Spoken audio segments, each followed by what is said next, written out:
घनानंद का जो चर्चित पद है उसी क्रम में हम देखते हैं 70वां जो पद है वह भी बहुत चर्चित है। इस 70वें पद में भी घनानंद ने पवन से अपना जो संदेश है वो सुजान के पास भेजा है और भेजते हुए देखिए क्या कहते हैं। एरे वीर पौन तेरो सब और गौन बोरी, अरे तो स और कौन मन ढर को ही बान दे, जगत के प्राण ऊंचे बड़े सो समान, घन आनंद निधान सुख धान दुखी आन दे, हर जान उजियार गुण भारे अंत मोहि प्यारे, अब है अमोहि बैठे पीठी पहचान दे, हर बिरह बिथाही मूरी आँखिने में राखो पूरी, हर बिरह बिथाही मूरी आँखिने में राखो पूरी, हरि धूरी तेन पायन की हाहने को आन दे, हरि धूरी तेन पायन की, हरि धूरी तेन पायन की हाहने को आन दे, हरि धूरी तेन पायन की हाहने को आन दे। यहाँ घनानंद कहते हैं कि हे भाई पवन, एक बात तो निश्चित है कि तुम हर जगह हो,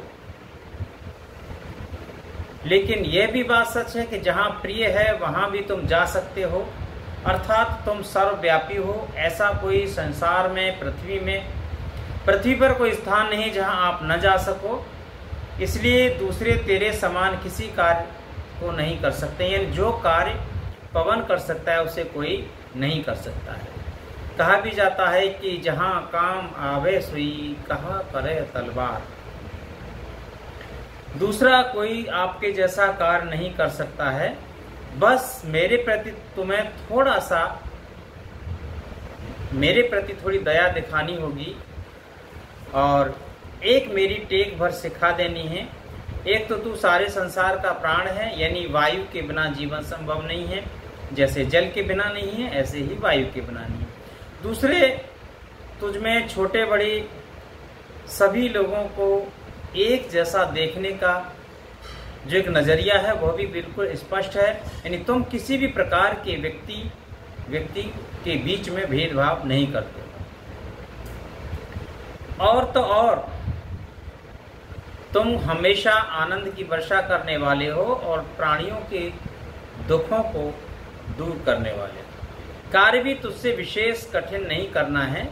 बस तुम इतना करना कि मेरे प्रिय सुजान को, जो बहुत यश वाले हैं, बहुत गुणी हैं, जिन्होंने मुझसे मोह किया, अब वो मुझसे रूठ करके अमोही होकर के बैठ गए हैं। अर्थात पहले जहाँ वो आमने सामने बात किया करते थे, अब वो पीठ दिखा करके मुझसे हमेशा बात करते हैं।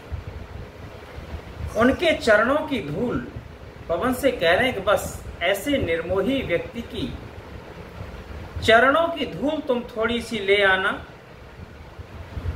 होगा क्या कि जब आप उनके चरणों की धूल मेरे पास तक पहुंचा दोगे तो निश्चित रूप से मैं उसको स्वीकार करके अपने मस्तक पर लगाकर अपनी विरह की पीड़ा को शांत कर लूंगा। उसे मैं अपनी आंखों में भली भांति लगा लूंगा और जिससे मेरे नेत्रों के कष्ट दूर हो सकते हैं। अर्थात कहने का भाव यह है कि उसके चरणों की जो धूल है अगर माथे पर लगाऊंगा तो मेरे बुद्धि की सारी चीजें दूर, कष्ट दूर हो जाएंगे। आंखों में लगाऊंगा तो आंखों के दुख दूर होंगे, कानों में लगाऊंगा तो कानों के दुख दूर होंगे, और अगर छाती से लगाऊंगा तो हृदय के कलेजे के दुख दूर होंगे। अर्थात मैं सारे दुखों को दूर करना चाहता हूं। और सबसे मुख्य बात है कि नेत्रों की सारी कहानी शुरू होती है हमारे सुख दुख की सबसे पहले नेत्रों से। नेत्र जैसा देखते हैं, जैसा स्वीकार करते हैं, वैसा अगर नहीं होता है तो हमारे शरीर को पूरी तरह से दुख ही दुख मिलते हैं। और नेत्र जैसा देख रहे हैं वैसा मिल जाता है तो निश्चित रूप से मानव शरीर में सुख ही सुख दिखाई देता है। धन्यवाद।